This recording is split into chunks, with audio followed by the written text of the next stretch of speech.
છોટાઉદેપુર જિલ્લાના લોકો માટે ખુશીના સમાચાર સામે આવી રહ્યા છે। ગુજરાત રાજ્યની સરકારે ગરવી ગુજરાત હાઈ સ્પીડ કોરિડોર યોજના અંતર્ગત કરજણ, ડભોઈ, બોડેલી, લુણાવાડા, દેવગઢ બારિયાથી છોટાઉદેપુર સુધીનો 4 લેન રસ્તો મંજૂર કર્યો હતો કે જેને લઈને જિલ્લાવાસીઓમાં આનંદની લાગણી ફેલાઈ છે।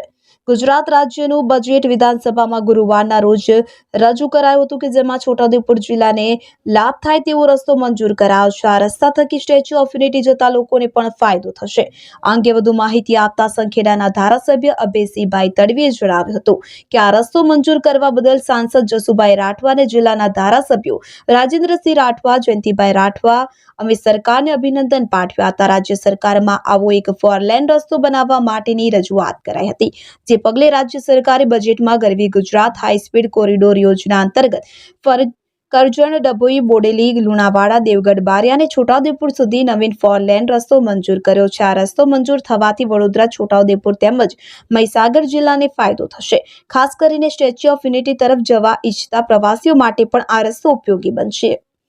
આ હાઈ સ્પીડ કોરિડોર રોડ બનવાને કારણે વાહન ચાલકોને ઝડપ મળશે, સાથે સાથે એક ધાર્યું વાહન ચલાવવાથી ઈંધણની પણ બચત થશે। આ રસ્તો મંજૂર થતા જિલ્લાવાસીઓમાં આનંદ ફેલાયો હતો।